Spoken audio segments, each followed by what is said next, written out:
다 함께 묵상 기도를 드리심으로 금요 주일 예배를 하나님께 드리겠습니다.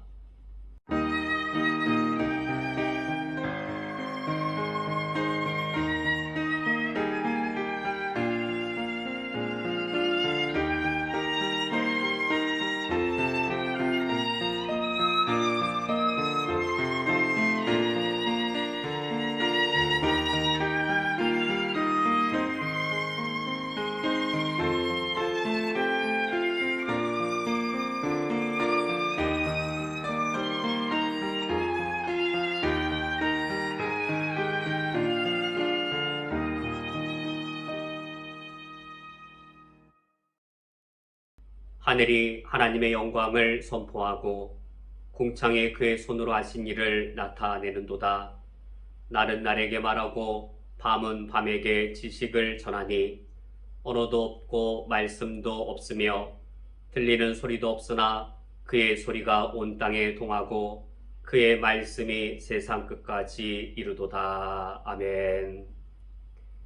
온 세상의 창조주이시며 우리의 구원자이신 하나님 아버지, 주님의 크신 사랑과 그 권능을 경배하며 노래합니다. 이 시간 주님을 찬양하는 저희들 속에 임하여 주시옵소서. 하나님의 영광을 향한 우리의 경배를 받아 주시옵소서. 예수 그리스도의 이름으로 기도합니다. 아멘. 다 함께 찬송가 27장 빛나고 높은 보좌와 함께 찬양하겠습니다.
천사 소리 합하여 늘 찬송 드리네. 늘 찬송 드리네. 영축을 나를 살리려 그 영광 떠나서 그 부끄러운 십자가 날 위해 지셨네. 날 위해 지셨네. 나 이제 생명 있음은 주님의 은혜요. 저 사망 권세 이기니 큰 기쁨 넘치네. 큰 기쁨 넘치네. 주님의 보좌 있는데 전한 몸 이루며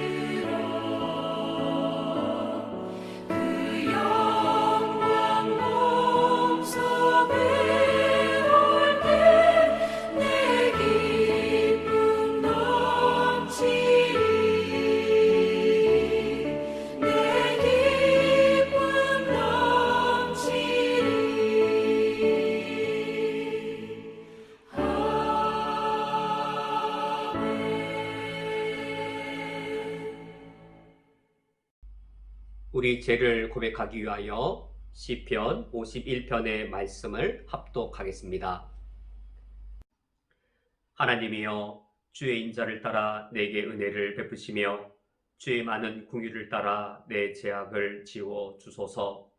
나의 죄악을 말갛게 씻으시며 나의 죄를 깨끗이 제하소서. 모른 나는 내 죄가를 아오니 내 죄가 항상 내 앞에 있나이다. 하나님이여, 내 속에 정한 마음을 창조하시고 내 안에 정직한 영을 새롭게 하소서. 하나님께서 구하시는 제사는 상한 심령이라. 하나님이여, 상하고 통회하는 마음을 주께서 멸시하지 아니하시리이다. 아멘. 다 함께 묵상으로 우리의 죄를 하나님께 고백하겠습니다. 주여, 우리를 불쌍히 여기소서. 그리스도여, 그리스도여, 우리를 불쌍히 여기소서. 주여, 주여, 우리를 불쌍히 여기소서.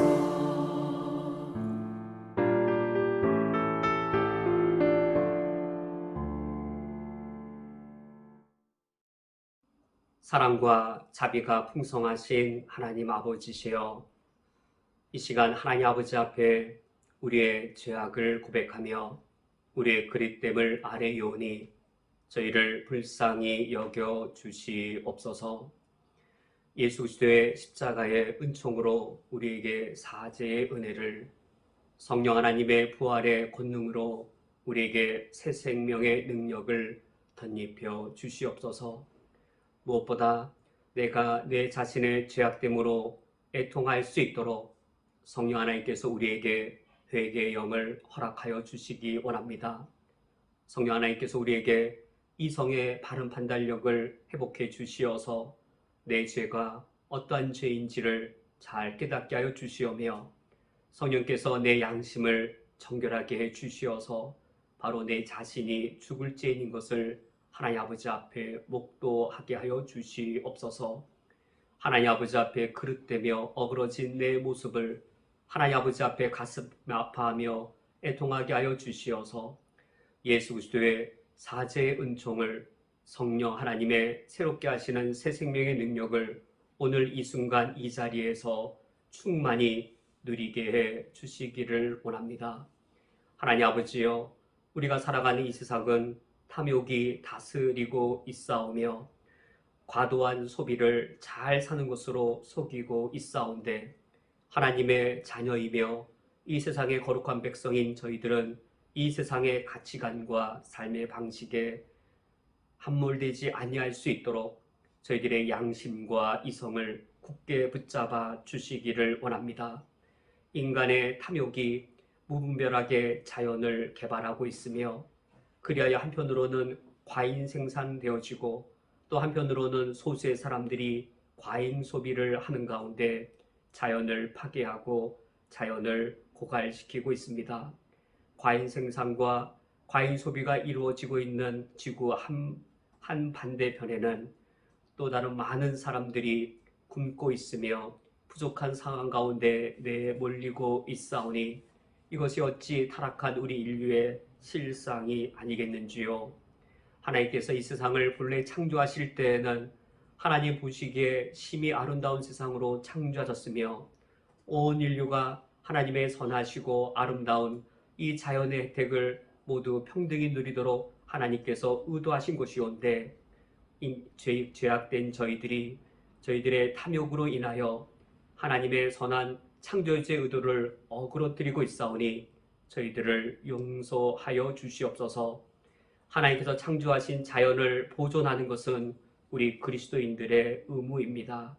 그러하오니 나의 생활에 과도한 소비가 없는지, 내 소비 중에 낭비를 줄일 수 있는 부분은 없는지 돌아보게 하여 주옵소서.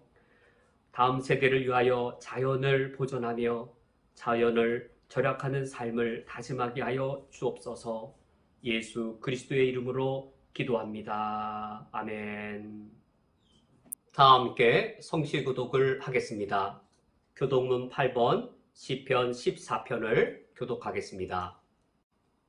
어리석은 자는 그의 마음에 이르기를 하나님이 없다 하는도다. 그들은 부패하고 그 행실이 가증하니 선을 행하는 자가 없도다.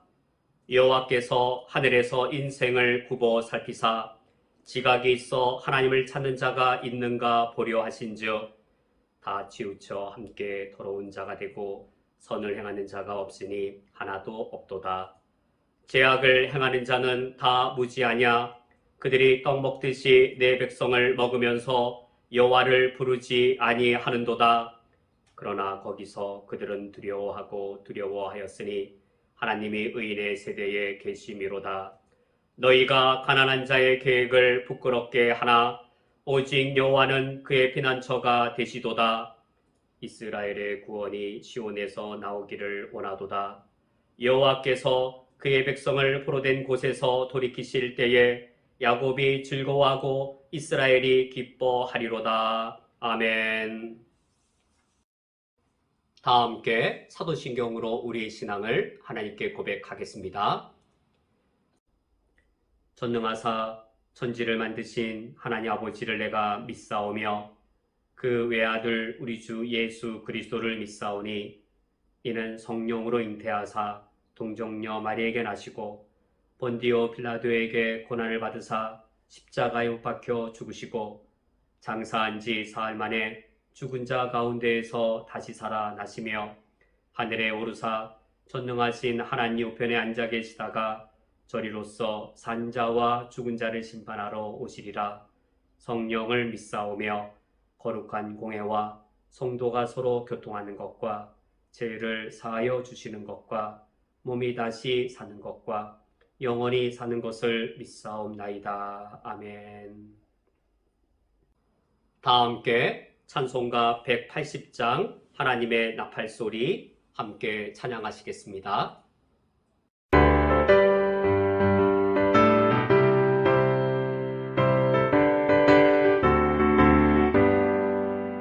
하나님의 나팔소리 천지 진동할 때에 예수 영광 중에 구름 타시고 전사들을 세계 만국 모든 곳에 보내어 구원받은 성도들을 모으리.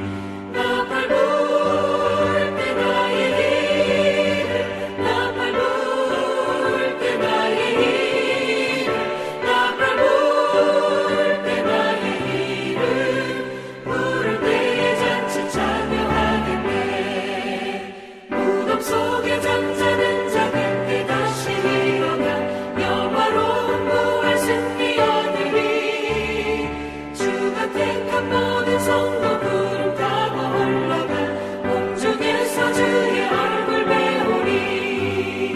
나팔 불 때 나의 이름 나팔 불 때 나의 이름 나팔 불 때 나의 이름 부를 때에 잔치 참여하겠네. 주님 다시 오실 날을 우리 알 수 없으니 항상 기도하고 깨어 있어서 기쁨으로 보좌 앞에 우리 나가서도록 그때까지 참고 기다리겠네. 나팔 불 때 나의 이름 나팔 불 때 나의 이름 나팔 불 때 나의 이름 부를 때에 잔치 참여하겠네.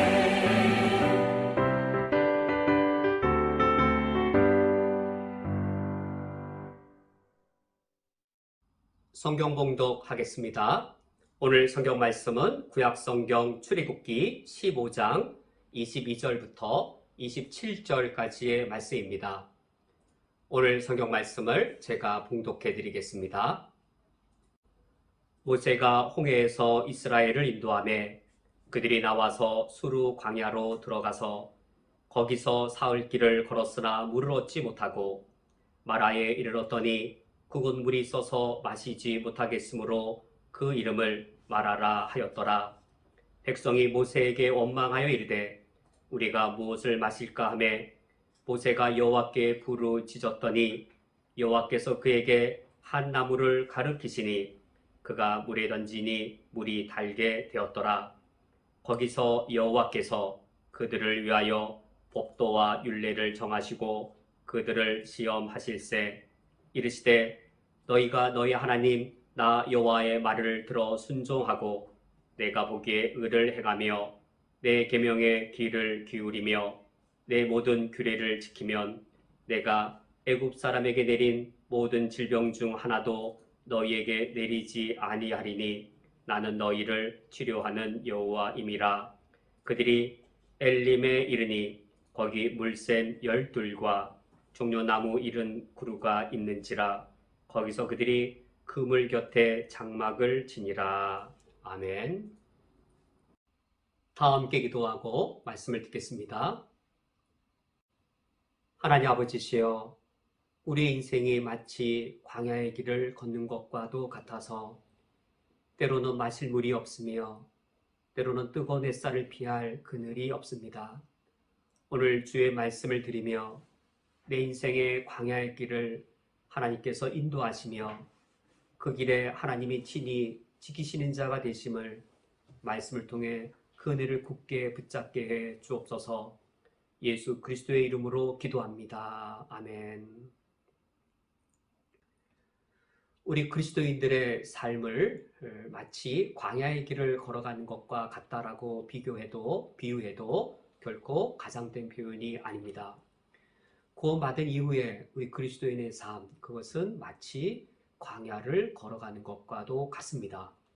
광야를 걸어가면서 광야의 여러 위험과 광야의 여러 시련들을 겪는 것, 그것이 우리 그리스도인의 삶입니다. 사막과도 같은 광야를 우리가 연상해 보면 뜨거운 햇살이 내리쬐지만 그것을 피할 그늘이 없어서 살인적인 더위를 그대로 고스란히 겪는 인생의 여러 시련들, 또는 심지어 3일 4일 길을 걸어가도 마실 물 한 모금 찾지 못하는 인생의 고통을 겪는 그런 어려움들, 이런 것들을 겪는 것이 우리 그리스도인들의 구원받은 이후의 삶입니다. 이런 광야의 길이 만약 우리가 구원받기 이전에 있었더라면 우리는 어쩌면 납득하기 쉽습니다. 구원받기 이전이므로 내 인생에는 그런 인생의 광야길이 있었다. 그러나 전능하신 하나님의 손에 붙잡혀서 내가 구원받은 이후에는 광야의 길이 평탄의 길로 바뀌었다. 하나님을 믿고 구원을 받은 이후에는 하나님의 인도하심과 하나님의 보호하심 가운데 있었기 때문에 내 인생의 길이 평탄의 대로가 열리게 되었다라고 그렇게 생각하는 것이 더 합당하게 보입니다.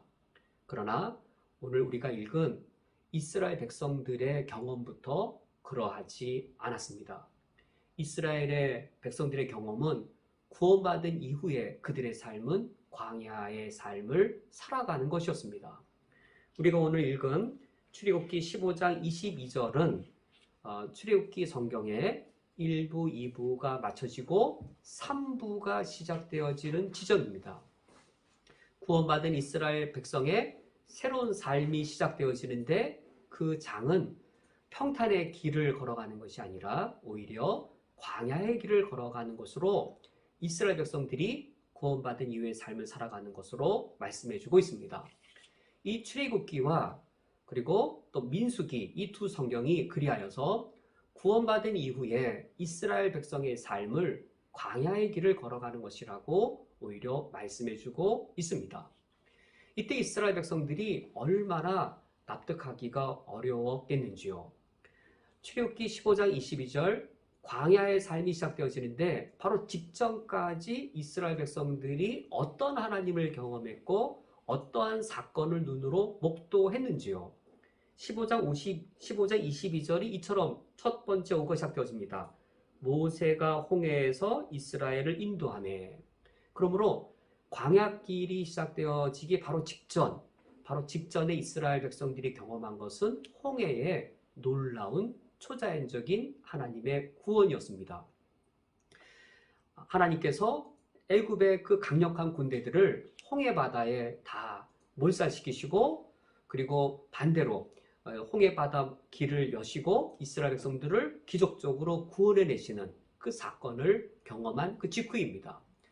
하나님의 놀라운 구원의 경험을 이 홍해 바다 이 한 번에서부터 경험한 것이 아니라 이미 여러 날 전부터였습니다. 하나님께서 이스라엘 백성들을 구원하기 위해 초자연적인 기적들을 베푸셨는데, 이를테면 애굽의 신들을 심판하십니다. 그리하여 나일강의 물을 피로 변하게 하는 초자연적인 기적을 하나님이 일으키십니다.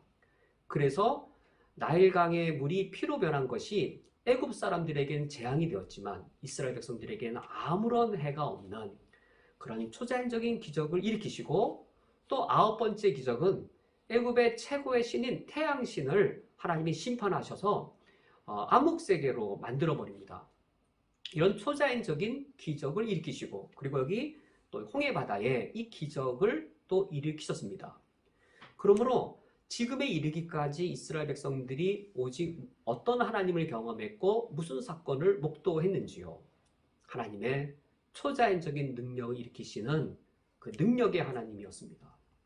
하나님께서 그들을 구원하기 위해 초자연적인 사건을 일으키신 것들을 그들이 목도했습니다. 그런 하나님에 의해 그들이 구원받았다면, 그러한 이 능력의 하나님이 그들의 삶을 인도하시고 지키신다면, 당연히 구원받은 이후에 그들의 삶은 어떠한 길이어야 마땅하겠는지요. 당연하지요. 그들의 인생의 길은 평탄의 길이어야 할 겁니다. 초자연적인 능력으로 그들을 구원해 내셨고 초자연적인 사건을 일으키셔서 그들을 구원하셨다면, 구원한 이후에도 당연히 이 마찬가지로 초자연적인 권능과 능력을 통해 그들의 인생의 길을 평탄의 길로 인도하셔서 젖과 꿀이 흐르는 가나안 땅에 들어가게 하실 것이다 라고 이스라엘 백성들은 크게 기대하고 있었을 겁니다. 그러나 이스라엘 백성들의 기대는 곧바로 깨어지게 됩니다. 이스라엘 백성들의 기대가 왜 곧바로 깨어지게 되었을까요? 15장 22절 말씀에 모세가 홍해에서 이스라엘 백성을 인도하매, 여기 인도하매란 말씀을 염두에 볼 때에 이스라엘 백성들이 그릇되게 잘못하여 우연히 이 광야의 길로 들어선 것이 아님을 알 수 있는 것이죠. 하나님께서 이스라엘 백성들을 인도하여서 의도적으로 어디로 들어가게 하셨는가? 그들이 나와서 수르 광야로 들어가서, 그러므로 이스라엘 백성들이 광야로 들어간 것은 우연히 또는 실수로 들어간 것이 아니라 하나님의 인도하심에 의해 그들이 광야의 길을 걸어가게 되었습니다. 광야의 길, 그곳은 어떤 곳인지요? 당연히 마실 물이 없는 곳입니다. 이스라엘 백성들이 수르 광야로 들어간 후 첫 번째로 광야의 어려움을 겪는데, 22절 하반절, 거기서 사흘 길을 걸었으나 물을 얻지 못하고, 이스라엘 백성들이 광야의 어려움을 겪습니다. 사흘 길을 걸어가도 물을 얻지 못하는 광야의 어려움을 겪습니다. 이스라엘 백성들의 광야를 겪는 어려움은 15장으로 끝나는 것이 아니라 16장으로도 이어집니다. 16장 1절 말씀을 보면 그들이 이제는 수르 광야를 떠나서 새로운 광야인 신광야로 들어오게 됩니다. 신광야에서 또 다른 광야의 어려움을 겪게 되어지는데, 여기서는 먹을 것이 없는 어려움을 겪습니다. 그리하여 16장 3절 하반절에 그들이 하나님을 원망하면서 이렇게 말합니다. 너희가 이 광야로 우리를 인도해 내어 이 온 회중이 줄여 죽게 하는도다. 이스라엘 백성들이 구원받은 이후에 하나님이 광야를 인도하셨으므로 그들에게는 마실 물도 그리고 먹을 떡도 없는 인생의 가장 큰 어려움들을 겪게 됩니다. 이런 광야의 어려움은 17장에도 계속 이어지게 되어집니다. 17장 1절 말씀에 이스라엘의 온 회중이 여호와의 명령대로 신광야에서 떠나 그 노정대로 행하여 르비딤에 장막을 쳤으나 백성이 마실 물이 없는지라. 이제 신광야를 떠나서 르비딤이라는 새로운 장소에 이르렀지만 이곳에서는 또다시 마실 물이 없는 광야의 어려움을 겪습니다. 이스라엘 백성들이 구원받은 이후에 그들이 걸어가는 인생의 길은 평탄의 길이 아니라 하나님의 인도하신 광야의 길이었습니다. 이스라엘 백성들이 구원받은 이후에 광야의 길을 걸어간 것, 이것은 우연이 아니고 하나님의 의도였음이 민수기와 비교해 보면 더욱더 명확한 사실이 되어집니다. 이스라엘 백성들이 광야의 길을 두 번 겪는데, 첫 번째가 출애굽기 15장에서부터 17장의 첫 번째 광야의 길을 겪는 것이 있고, 그리고 그 중간에 시내 광야에서 1년간 정착 생활을 하면서 성막을 짓고 그리고 하나님의 율법을 받습니다. 1년 동안 정착 생활을 한 이후에 두 번째 광야 생활을 겪는데, 그것이 민수기 10장부터 36장까지의 이 긴 분량입니다. 39년의 두 번째 광야 생활을 이스라엘 백성들이 겪어야 했습니다. 민수기라는 이 성경의 본래 히브리 성경 제목은 광야에서입니다. 왜 광야에서라고 하는 책 제목이 붙여지게 되었을까요? 출애굽기의 첫 번째 광야 생활과 민수기에 길게 기록되어진 민수기의 두 번째 광야 생활, 이 두 광야 생활을 비교해 보면 이 두 광야 생활이 서로 비교되어지고 있습니다. 두 광야 생활이 쌍둥이처럼 비교되어지고 있습니다. 민수기란 성경 책의 본래 히브리 성경 제목이 광야에서입니다. 이스라엘 백성들이 애굽에서 구원받은 후 가나안 땅 들어가기까지의 구원받은 이후 중에서도 구원받은 이후 즉각, 구원받은 이후 살아가다가 광야를 겪은 것이 아니라 구원받은 이후 즉각, 즉시로 그들이 광야길이 시작되어져서 가나안 땅 들어가기까지 광야의 길을 걸어갑니다. 그리하여 이 출애굽기와 이 민수기는 구원받은 하나님의 백성의 삶은 광야의 삶이다라고 정의를 내려주고 있습니다. 우리 그리스도인들이 이 땅을 살아갈 때 광야를 걸어가는 것과도 같다라고 우리가 정의를 내린다 할지라도 그러므로 결코 과장이 아닙니다. 그러면 왜 하나님께서는 우리 그리스도인들 구원받은 이후에 광야와 같은 삶을 살도록 인도하시는 것일까요? 우리가 살다 보면 광야도 만나는 것이 아니라, 우리가 실수해서 광야의 길로 잘못 들어간 것이 아니라, 하나님이 우리를 구원하신 후 의도적으로 광야의 길로 인도하셔서 광야의 길을 걸어가도록 하시는데, 하나님께는 어떤 의도와 목적이 있는 것인지요? 이에 대하여 계속하여 살펴보겠습니다. 구원받은 이후에 우리 그리스도인들은 지금 어떠한 삶을 살고 있는 것인가? 우리의 삶이 평탄의 길을 사는 것인가? 또는 광야의 길을 사는 것인가? 출애굽기와 민수기의 말씀에 의하면 하나님께서는 자기 백성을 구원하신 이후에 평탄의 길이 아니라 광야의 길로 인도하셨습니다. 이 사실은 이스라엘 백성들이 기대하는 바와 매우 크게 달랐습니다. 과연 이스라엘 백성들은 하나님께 구원받은 이후에 어떠한 삶을 기대했겠는지요? 그들은 구원받을 때 반복해서 초자연적인 하나님을 여러 번 경험했습니다. 하나님께서 그들을 애굽에서 구출해 내실 때 무려 10번이나 10가지 재앙, 곧 10가지의 초자연적인 기적을 베푸셔서 그들을 구출해 내셨습니다. 그들이 초자연적인 하나님을 이처럼 10번이나 반복하여 그들이 목격했습니다. 뿐만 아니라 그들이 애굽에서 탈출한 후 홍해바다 앞에서도 홍해바다가 갈라지는 초자연적인 기적을 그들이 목격했습니다.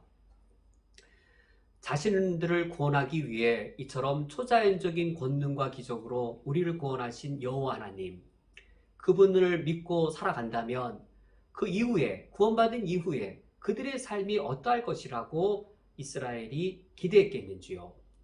이제 하나님께서는 그들을 이제 홍해바다서부터 이제 젖과 꿀이 흐르는 가나안 땅까지 인도해 가실 겁니다. 물론 홍해바다부터 이 가나안에 이르기까지 거기에는 광야가 있겠지만, 아무리 그 광야가 있다 할지라도 초자연적인 기적으로 우리를 구원하신 여호와가 우리 길을 인도하실 것이고 우리를 지켜주실 것이니 역시 무슨 일이 있을 것이라고 기대하겠는지요.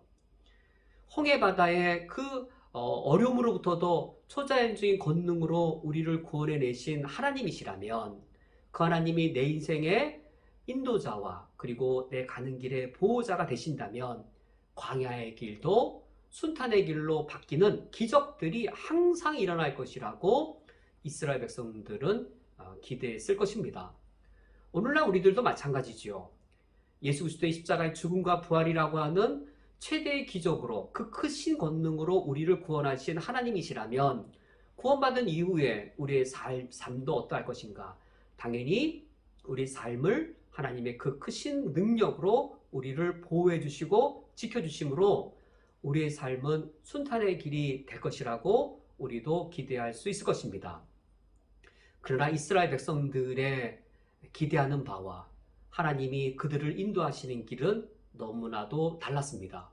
그 광야의 길이 이제 출애굽기 15장 22절 이하인데 이 광야의 길을 보면 그리하여 두 가지가 새롭게 시작되어집니다. 첫 번째는 하나님을 향한 이스라엘 백성의 원망이 시작되는 내용입니다. 그것이 출애굽기 15장 23절과 24절의 말씀인데 23절의 말씀을 읽어드리면 마라에 이르렀더니 그곳 물이 써서 마시지 못하겠으므로 그 이름을 마라라 하였더라. 여기 23절의 상황은 이미 22절에 수르 광야에서 사흘길 동안 물을 얻지 못한 상황이었습니다.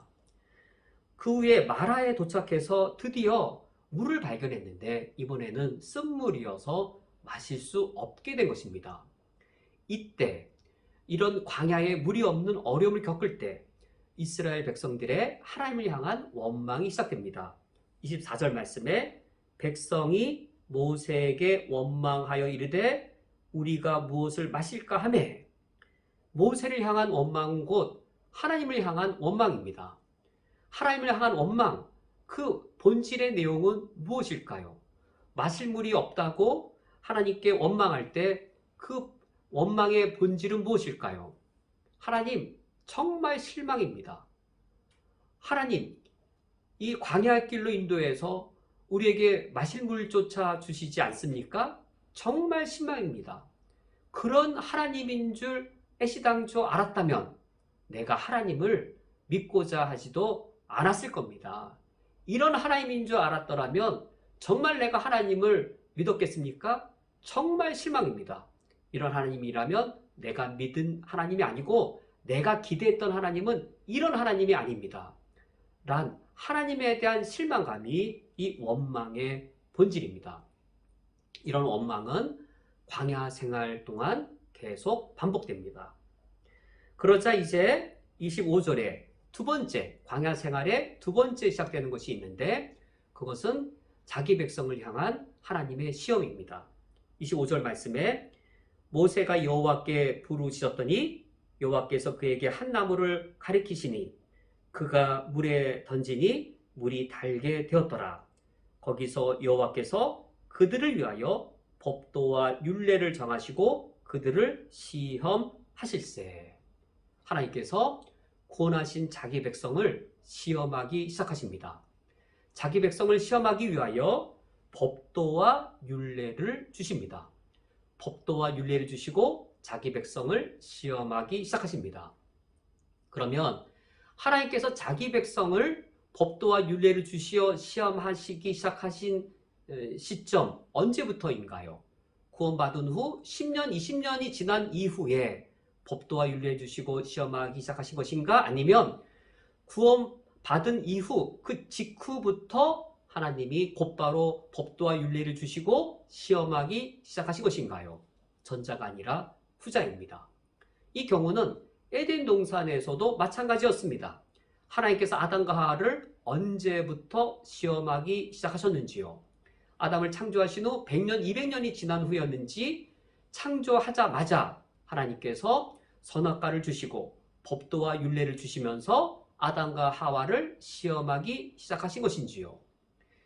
하나님께서 창조 후 곧바로 율례와 법도를 주시면서 자기 백성을 시험하셨던 것처럼 하나님께서는 자기 백성을 구원하신 후 곧바로 광야로 인도하셔서 법도와 율례를 주시고 시험하기 시작하셨습니다. 광야 생활의 이 두 가지 시작, 한편으로 이스라엘 백성의 원망이 시작되어지고 한편으로 하나님께서 자기 백성에 대한 시험이 시작되어지시는데 이것은 하나의 패턴을 이루고 있습니다. 출애굽기 15장에서뿐만 아니라 출애굽기 16장에서도 이 똑같은 패턴, 즉 하나님을 향한 이스라엘 백성의 원망과 원망하는 자기 백성을 향한 하나님의 시험이 또다시 시작되어져서 그것은 하나의 패턴을 이루고 있습니다. 출애굽기 16장 말씀은 이제 장소가 신광야에 이르렀을 때였는데 먼저 15장에서는 마실 물이 없었고 16장에서는 먹을 떡이 없는 상황입니다. 그래 2절 말씀에 16장 2절 말씀에 이스라엘 자손 온 회중이 그 광야에서 모세와 아론을 원망하여 출애굽기의 광야 생활 내내 이스라엘 백성들의 원망이 반복됩니다. 구원받은 이후에 이스라엘 백성의 삶이 광야의 삶인데 하나님 마실 물이 없습니다. 먹을 떡이 없습니다. 마실 물과 먹을 떡 없으면 죽습니다. 라는 그 원망이 출애굽기의 광야 생활에 반복되어지는 원망일 뿐만 아니라 이제 민수기의 광야 생활에서도 이 본질이 똑같은 쌍둥이 원망입니다. 원망의 내용이 쌍둥이입니다. 똑같은 원망이 광야 생활에 반복되어지고 있습니다. 이처럼 하나님을 향한 원망이 반복되어지는데 그 원망의 내용은 3절 말씀에 이스라엘 자손이 그들에게 이르되 우리가 애굽 땅에서 고기 가마 곁에 앉아 있을 때와 떡을 배불리 먹었을 때에 여호와의 손에 죽었더라면 좋았을 것을 너희가 이 광야로 우리를 인도하여 내어 이 온 회중이 주려 죽게 하는도다. 라는 이 원망에 보면 그들이 구원받은 이후에 어떠한 하나님을 기대하고 있는지를 우리는 알 수 있습니다. 하나님의 구원을 받으면 초자연적인 기적을 일으키시는 그 하나님이 내 인생길을 인도하시고 내 인생길에 하나님께서 지켜주시는 자가 되신다면 그럼 애굽 땅에서 고기 가마 곁에 앉아 있을 때 그리고 애굽에서 떡을 배불리 먹었을 때 그 이상으로 여호와가 내 삶을 풍족하게 하실 것이다 라고 하나님께 대하여 기대하였을 것이고 그러한 하나님의 기대가 반대로 하나님께 대한 원망으로 터져 나왔습니다. 이와 같이 하나님께 대한 원망이 한편 있을 때 이제 4절 말씀에 하나님의 자기 백성을 향한 시험도 이어집니다. 4절 말씀에 그때에 여호와께서 모세에게 이르시되 보라 내가 너희를 위하여 하늘에서 양식을 비같이 내리리니 백성이 나가서 일용할 것을 날마다 거둘 것이라 이같이 하여 그들이 내 율법을 준행하나 아니하나 내가 시험하리라. 하나님께서 자기 백성을 시험하시는 것이 16장에서도 반복되어지는데 무엇에 대한 시험이냐면 내 율법을 준행하나 아니하나에 대한 시험이었습니다. 5절 말씀까지 보시면 5절 말씀에 여섯째 날에는 그들이 그 거둔 것을 준비할지니 날마다 거두던 것에 갑절이 되리라. 하나님께서 16장에 또 다른 새로운 율례를 주시는데 평일에는 날마다 일용할 만나를 거두도록 하시고 안식일을 앞두고는 2날 분량을 거두도록 율례를 주십니다. 이런 율례를 주시면서 이 율례를 준행하나 아니하나 자기 백성을 시험하십니다. 물론 이때의 시험은 당연히 이 범죄하도록 만드는 유혹의 시험이 아닙니다. 그렇다면 이 광야의 시험이란 무엇이었을까요? 하나님 후에 자기 백성을 평탄의 길이 아닌 광야의 길로 인도하셔서 법도와 율례를 주시고 이 법도와 율례를 지키나 안 지키나 그것을 시험하신 것일까요? 법도와 율례를 주시면서 시험하신다는 것은 무슨 의미일까요? 이때의 시험이란 범죄하도록 유혹하는 시험이 아니라 광야 생활의 믿음의 훈련이었습니다. 광야 생활에 자기 백성을 자기 백성답게 성숙시키고자 하시는 하나님의 훈련이었습니다. 애굽에서 구원하신 후 적과 꿀이 흐르는 가나안 땅에 들어가기 전에 광야로 인도하셔서 광야에 40년 동안 자기 백성으로 하나님이 성장시키도록 훈련시키시는 것, 그 훈련의 과정이 광야 생활이었습니다. 이런 훈련으로서의 광야 생활은 해도 되고 안 해도 되는 것이 아니라 하나님께서는 반드시 자기 백성으로 하여금 훈련받게 하시는, 반드시 통과해야 할 과정이었습니다. 그러므로 하나님께서 광야의 학교로, 광야의 훈련받는 곳으로 자기 백성을 인도하신 것이었습니다. 그렇다면 과연 하나님께서는 자기 백성을 광야에서 무엇을 훈련시키고자 하신 것인가요? 하나님께서는 무엇을 훈련시키기 위하여 이 법도와 율례를 주신 것일까요? 그것이 출애굽기 15장에 이미 앞서 나와 있습니다. 다시 출애굽기 15장에 26절 말씀으로 되돌아가면 여기서 하나님이 법도와 율례를 주시면서 자기 백성을 시험하시는 목적과 의도가 분명하게 나타나 있습니다.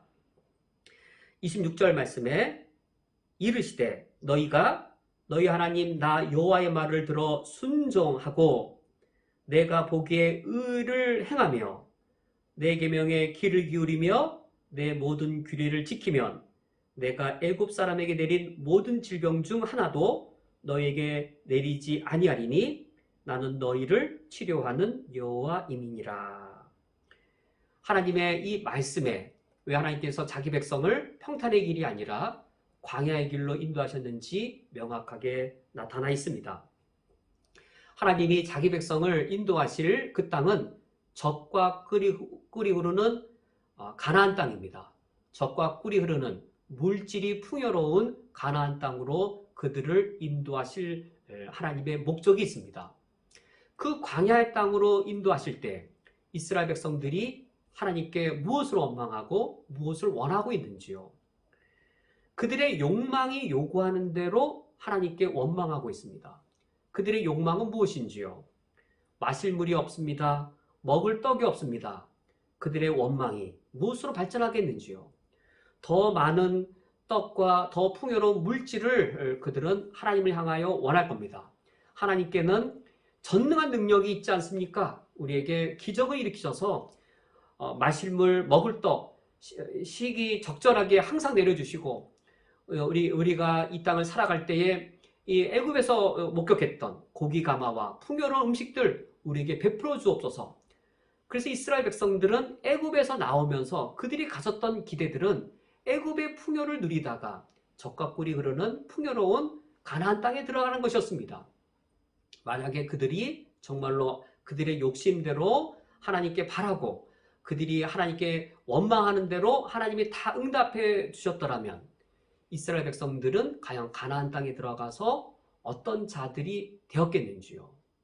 그들은 애굽 땅에서 나왔지만 여전히 그들은 세속적인 가치관을 갖고 있다가 그 상태로 가나안 땅에 들어가면 가나안 땅에 부도덕하고 제약된 가나안 백성과 별 차이가 없게 되어 있을 것입니다. 하나님께서는 그들의 욕망에 의하여 하나님을 원망하는 것, 그들에게 마실 물이 없습니다. 먹을 떡이 없습니다. 그것을 들어주시는 것이 하나님의 목적이 아니었습니다. 오히려 젖과 꿀이 흐르는 풍요의 땅에 들어가기 전에 하나님은 오히려 반대였습니다. 젖과 꿀의 물질의 풍요의 땅에 들어가기 전에 그들에게 반대로 마실 물이 없는 상황을 겪게 하시고 먹을 떡이 없는 배고픔을 먼저 겪게 하셨습니다. 정말로 부자인 아버지가 자기 자녀를 제대로 기르려고 한다면 어떤 길로 인도할까요? 정말로 최고의 갑부의 아버지가 자기 아들을 바른 사람으로 기르게 한다면 풍족하고 모든 것 다 누리게 할까요? 아니면 오히려 바른 사람이 되어서 물질의 노예가 아니라 물질을 바르게 쓰는 사람이 되게 하려면 오히려 마실 물과 먹을 떡이 없는 상황에 놓이게 하여서 물의 기능이 무엇이고 떡의 기능이 무엇이고 바른 것을 가르치려고 오히려 훈련의 장으로 아들을 광야로 내몰지 않겠는지요. 바로 우리 하나님이 그러하셨습니다. 장차 젖과 꿀이 흐를 광야로 인도하실 것이기 때문에 젖과 꿀이 흐르는 광야에 들어가기 전에 먼저 마실 물과 먹을 떡이 없는 곳으로 그들을 인도하셔서 하나님은 26절의 말씀대로 훈련시키고자 하신 바는 이것이었습니다. 너희가 너희 하나님 나 여호와의 말을 들어 순종함으로 내가 보기에 의를 행하며, 하나님의 의가 요구하는 대로 그들도 바라도록 만드시는 것, 그리하여 내 모든 율례를 지키면, 하나님의 율례와 내 욕망을 일치시키는 훈련인 겁니다. 내가 바라는 대로 내 현실이 일치되도록, 내가 풍족한 떡과 넉넉한 물을 바라는 내 욕망과 내 현실이 일치되는 것이 아니라 너희가 여호와의 말을 들어 순종해서 내가 보기에 의를 행하며 내 계명에 귀를 기울여 내 모든 규례를 지키면, 이스라엘 백성들이 광야 생활을 하면서 그들이 훈련받아야 될 부분은 이것이었습니다. 하나님의 의와 내 욕망을 일치시키는 훈련. 하나님이 요구하시는 날마다 일용할 만나를 구해라. 그리고 안식일을 앞두고는 안식일에 노동하지 말고 이틀치를 미리 너희들이 구해라. 하나님의 율례와 내 욕망을 일치시켜서 궁극적으로는 하나님의 의와 내 욕망이 일치되어지도록, 그리하여 장차 풍족한 젖과 꿀이 흐르는 가나안 땅에 들어가더라도 내가 거룩한 백성이 되어질 수 있도록 훈련되어질 수 있도록 하는 것이 하나님이 이스라엘 백성들을 향하여 바라보시는 기대치였습니다. 이런 내용이 이러한 한편 하나님을 향한 이스라엘 백성들의 원망과, 그러나 하나님께서는 끝까지 이스라엘 백성들의 그 원망에도 불구하고 원망의 소리가 계속 반복될지라도 하나님께서 끝내 그들에게 말씀과 율례로 훈련시키고자 하시는 내용이 지속되는 것, 그것이 40년 동안의 이스라엘 백성들의 광야의 삶이었습니다. 우리의 하나님은 자기 백성을 순탄의 길이 아니라 광야의 길로 인도하시는 하나님이십니다.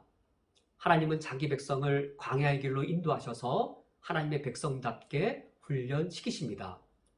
그러면 왜 하나님께서는 자기 백성을 광야에서 훈련시키시는가? 그 이유는 가장 목마르고 절박한 광야에 놓일 때에 나에게 가장 절박하고 내가 가장 목마르게 사모하는 것이 무엇인지가 가장 선명하게 드러나기 때문입니다. 우리 모든 그리스도인들 하나님의 영광을 가장 사모합니다. 하나님의 뜻을 지키는 것을 가장 절박하게 소중하게 여깁니다. 정말로 그러할까요? 광야의 길에 겪었을 때, 광야의 삶을 부딪힐 때, 그때 정말로 나에게 가장 절박하고 내가 가장 소중하게 여기는 것이 그래도 하나님의 영광이었을까? 그래도 하나님의 뜻을 지키는 것일까? 그것이 적나라하게 드러날 때 심지어 내가 몰랐던 부분까지도 드러나게 됩니다. 하나님께 대하여 내가 원망하는 것들, 하나님께 대하여 내가 실망한 것들, 그것이 역설적으로 내가 어떤 하나님을 가장 사모하고 있는지를 나타내주고 있습니다. 광야길을 걸어가면서 내가 하나님께 대해 원망하고 하나님께 대해 실망한 것들, 그것이 역설적으로 나에게 정말로 가장 목마르고 내가 가장 절박하게 여기는 하나님, 이런 하나님이었구나. 그 사실이 가장 적나라하게 드러납니다. 그 사실을 광야에서 우리의 진짜 내 내면의 모습을 들춰내시면서 하나님은 우리를 하나님의 법도와 율례를 통하여서 우리를 시험하십니다. 25절 하반절에 거기서 여호와께서 그들을 위하여 법도와 율례를 정하시고 그들을 시험하실세. 과연 무엇을 시험하시는가? 26절 말씀에 이르시되 너희가 너희 하나님 나 여호와의 말을 들어 순종하고 내가 보기에 의를 행하며 내 계명에 귀를 기울이며 내 모든 규례를 지키면 이라고 하여서 정말로 내가 하나님 보시기에 의를 행하기를 내가 원하는가? 하나님 수준의 의를 나도 기뻐하는가? 하나님이 나를 의로운 백성 되기를 바라시는데 나도 정말 목마르게 내가 정말 절박하게 원하는 것이 이젠 죄된 삶에서 돌이켜서 의롭게 되는 것을 정말 원하는가? 내가 하나님 보시기에 의를 지키기 위해 하나님의 법도와 율례를 내가 진실로 지키기를 원하는가? 내가 하나님의 계명에 귀를 기울이는 것이 아니라 내 욕망의 속삭임에 귀를 기울이고 내 염려의 큰 외침에 귀를 기울인 것은 아닌가? 우리가 광야의 길을 걸어갈 때 이러한 하나님의 영적 훈련을 가장 명확하게 받게 되었습니다.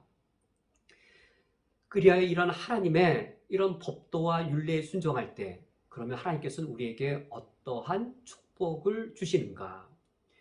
지금 이 말씀이 마라의 쓴물이 단물로 바뀌는 기적 이후에 하나님이 모세에게 하시는 말씀입니다. 26절 하반절에 내가 애굽 사람에게 내린 모든 질병 중 하나도 너희에게 내리지 아니하리니, 하나님의 말씀을 순종할 때에 애굽 사람에 내렸던 모든 질병 중 하나도 내리지 아니할 것을 약속하시는데, 이것은 하나님의 애굽에 내린 10재앙을 가리킵니다. 10재앙 중에 첫 번째 재앙이 나일강의 축복의 물이 이 피의 저주로 바뀐 그 재앙이었습니다. 그런데 지금 이 마라의 저주의 쓴물이 모세가 하나님의 말씀에 순종할 때에 단물로 바뀌게 되었습니다. 하나님이 모세에게 명령하기를 나무 하나를 그 쓴물에 던져라. 모세가 하나님의 말씀에 순종했을 때에 그때에 마라의 저주의 쓴물이 단물의 축복으로 바뀌게 되었습니다. 이것이 무엇과 대조를 이루냐면 애굽의 축복의 땅이 저주의 땅으로 바뀔 때 하나님의 10가지 재앙이 임합니다. 10가지 재앙 중에 첫 번째 재앙이 바로 나일강의 축복의 그 물이 피의 저주로 바뀌는 것으로 시작되었듯이, 이제 이스라엘 백성들이 비록 이 현실 속에서는 광야의 길을 걸어가지만 광야의 길에 하나님의 축복의 기적들을 수없이 경험하게 되어지는데, 그 첫 번째 기적이 10재앙의 첫 번째 재앙과 대조되게 그 광야에서의 첫 번째 축복의 그 기적이 바로 마라의 쓴물이 단물로 바뀌게 되는 기적이었습니다. 이 기적을 통해서 하나님께서는 하나님의 말씀에 순종할 때, 그래야 의로운 백성이 되어갈 때 광야의 길을 걸어갈지라도 마라의 그 쓴물이 단물로 바뀌는 축복이 그들 삶에 항상 임할 것임을 약속해 주셨습니다. 이제 그 마라의 축복 이후에 그들이 도달한 곳은 우리가 마지막으로 읽은 27절입니다. 27절의 엘림입니다. 27절 말씀을 읽어드리면 그들이 엘림에 이르니 거기에 물샘 12과 종려나무 70그루가 있는지라 거기서 그들이 그 물 곁에 장막을 치니라. 이 엘림은 하나님의 말씀에 순종하여 마라의 쓴물이 단물로 바뀌게 된 후 하나님의 말씀에 순종한 의로운 백성이 엘림에 이르렀다라고 하는 그 축복을 상징적으로 보여주는 장면입니다. 그 엘림에 이르렀을 때에 물샘과 종려나무가 함께 있었습니다. 축복과 풍요의 상징이지요. 근데 물샘의 숫자가 12이었고 종려나무의 숫자는 79였습니다. 12라는 숫자와 70이라는 숫자가 더 완전함을 나타내주고 있습니다. 그리하여 광야의 길을 걸어가지만 하나님의 법도와 율례에 순종하는 의로운 백성들은 마라의 쓴물이 단물로 바뀌는 하나님의 지켜주심과 보호하심이 그들에게 영원히 있다는 사실을 알려주셨습니다. 이 시간 오늘 말씀을 기억하며 다짐의 기도를 드리시겠습니다. 우리가 이번 한 주간 살아갈 때에 광야의 인생길을 걸어가게 될 것입니다. 마라의 쓴물을 겪을 수도 있을 겁니다. 그러나 하나님 보시기에 하나님의 기준에 의로움을 추구하며 하나님의 법도와 율례를 지킬 때 하나님께서 우리를 엘림으로 인도하게 하실 것입니다. 오늘 말씀을 기억하시면서 광야의 인생길이 하나님이 나를 거룩한 백성으로 의로운 백성으로 훈련시키는 훈련의 장이 되게 해 주시도록 내가 그 영적 훈련과 단련을 충성되이 잘 받을 수 있게 해 주시도록 오늘 말씀을 기억하며 함께 다짐의 기도를 드리시겠습니다.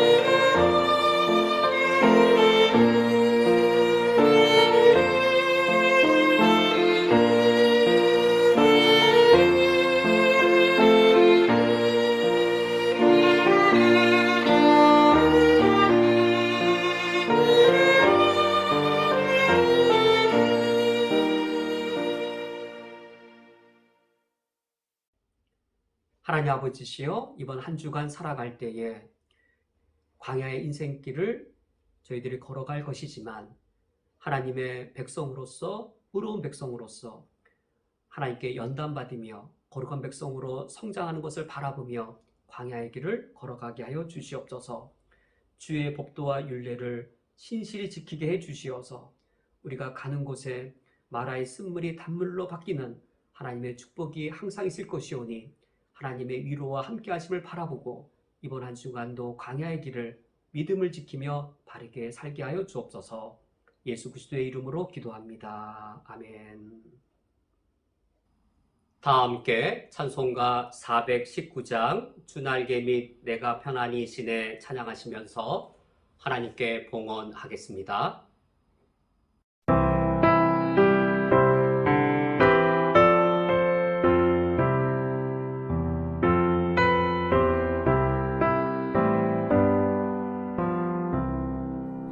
주 날개 밑 내가 편안히 쉬네. 밤 깊고 비바람 불어쳐도 아버지께서 널 지켜주시니 거기서 편안히 쉬리로다. 주 날개 밑 그 사랑 끈을 짜니뇨. 주 날개 밑에 쉬는 영혼 영원히 거기서 살리. 주 날개 밑 나의 피난처 되니 거기서 쉬기 세상이 나를 위로치 못하나 거기서 평화를 누리리라. 주 날개 밑 평안하다. 그 사랑 끈을 짜니요. 주 날개 밑에 쉬는 영혼 영원히 거기서 살리. 주 날개 밑 참된 기쁨이 있네. 고달픈 세상 길 가는 동안 나 거기 숨어 돌보심을 받고 영원한 안식을 얻으리라. 주 날개 밑 평안하다. 그 사랑 끈을 짜니요. 주 날개 밑에 쉬는 영혼 영원히 거기서 살리.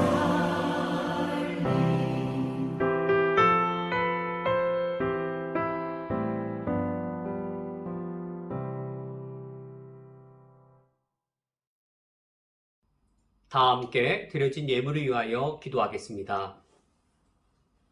하나님 아버지시여, 우리의 삶이 광야와 같은 인생을 사는 것이지만 주님께서 우리를 지켜주시오니 주님의 날개 밑이 나의 피난처가 됩니다. 주의 날개 밑 진실로 평안입니다. 주님의 사랑을 끊을 자 과연 내게 어디에 있겠습니까? 고달픈 세상길 가는 동안 나 거기 숨어 돌보심을 받고 영원한 안식을 누리겠습니다. 주님의 날개로 우리를 지켜주시고 주님의 따뜻한 품으로 우리를 품어주시오니 이에 감사하여 이 예물을 드립니다. 받아주시옵소서. 예수 그리스도의 이름으로 기도합니다. 아멘. 다 함께 천국 백성의 윤리인 십계명을 교독하겠습니다. 하나님이 이 모든 말씀으로 말씀하여 이르시되 나는 너를 애굽 땅 종되었던 집에서 인도하여 낸 내 하나님 여호와니라. 너는 나 외에는 다른 신들을 내게 두지 말라.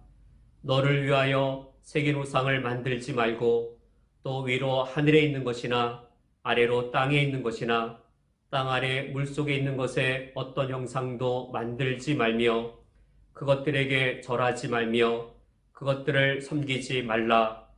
너는 내 하나님 여호와의 이름을 망령되게 부르지 말라. 안식일을 기억하여 거룩하게 지키라. 내 부모를 공경하라. 살인하지 말라. 간음하지 말라. 도둑질하지 말라. 내 이웃에 대하여 거짓 증거하지 말라. 내 이웃의 집을 탐내지 말라. 예수께서 이르시되 내 마음을 다하고 목숨을 다하고 뜻을 다하여 주 너희 하나님을 사랑하라 하셨으니 이것이 크고 첫째 되는 계명이요 둘째도 그와 같으니 내 이웃을 내 자신같이 사랑하라 하셨으니 이 두 계명이 온 율법과 선지자의 강령이니라. 아멘. 다 함께 천국 백성의 기도인 찬송가 635장 주기도문을 찬양하겠습니다.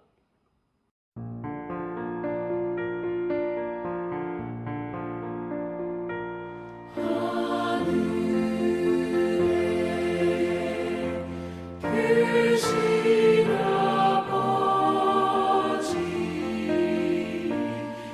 이름 거룩하사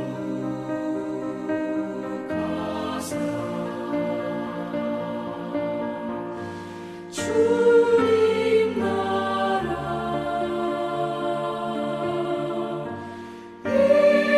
임하시고 뜻이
축도하겠습니다. 지금은 우리 주 예수 그리스도의 은혜와 하나님 아버지의 무한하신 사랑하심과 성령 하나님의 역사하심이 광야 같은 인생길을 살아갈지라도 하나님의 지켜주심과 보호하심을 신뢰하여 신실하게 하나님을 섬기기를 다짐하는 쿠웨이트 한인연합교회 위에 각 처소에서 주를 예배하며 경배하는 모든 주의 권속들 위에 영원토록 함께 있을지어다. 아멘.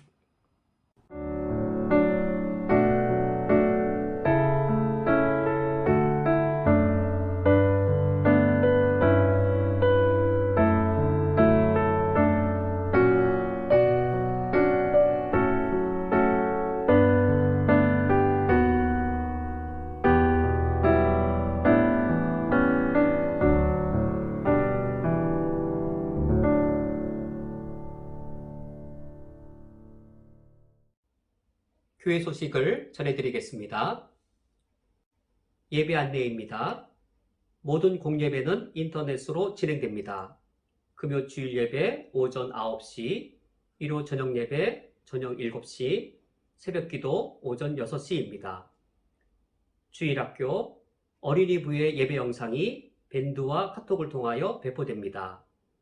청소년부의 반별 모임은 오늘 오전 10시 반 인터넷 영상으로 진행됩니다. 이번 주간 중보기도 쿠웨이트의 코로나 극복을 위하여 기도를 부탁드립니다. 쿠웨이트의 코로나 백신 접종이 신속하고 안전하게 이루어질 수 있도록, 쿠웨이트에 매일 1000명이 넘는 코로나 확진자의 수가 줄어들 수 있도록, 라마단 기간 동안 코로나 확진자가 급증하지 않을 수 있도록, 우리 교회를 위하여 기도를 부탁드립니다. 우리 교회가 영상 예배의 시기에도 예배 공동체 역할을 감당할 수 있도록, 올 초에 계획한 모든 구제와 선교의 사역을 충실히 감당할 수 있도록, 교육자가 없는 상황에서도 주일학교 선생님들의 사랑과 섬김에 귀한 열매가 맺힐 수 있도록, 세계의 평화를 위하여 기도를 부탁드립니다. 미국에서 아시아계를 비롯한 모든 인종차별의 행위가 사라질 수 있도록, 미얀마의 민주화가 속히 이루어지며 군부의 무력 진압이 중단될 수 있도록, 세계 난민을 섬기는 유엔 난민기구와 NGO 단체들을 위하여 이번 주간 기도를 부탁드립니다. 구역예배, 온라인 구역장 모임은 월요일 오후 3시에, 온라인 구역예배는 수요일 오전 10시 또는 각 구역 상황에 맞도록 드리시면 되겠습니다. 구역 공가는 교회 밴드에 올려져 있습니다. 구역 신방, 이번 주는 6구역입니다. 각 가정의 기도 제목을 구역장에게 제출해 주시면 되겠습니다. 정기재직회가 다음 주일 4월 2일 금요일 오후 2시에 화상회의로 진행되겠습니다. 정기당회가 오늘 오후 2시에 화상회의로 진행됩니다. 헌금을 드리시기 원하시는 성도님께서는 오프라인 헌금이나 온라인 헌금 중에서 가장 편리한 방식으로 자유롭게 드리시면 되겠습니다. 이제 옆 사람과 함께 인사 나누시면서 때로는 너희 앞에 축복성으로 폐회하겠습니다.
족속이요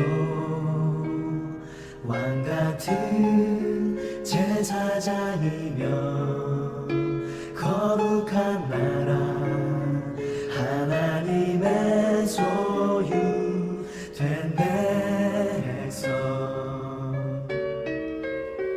너의 영혼 우리 볼 때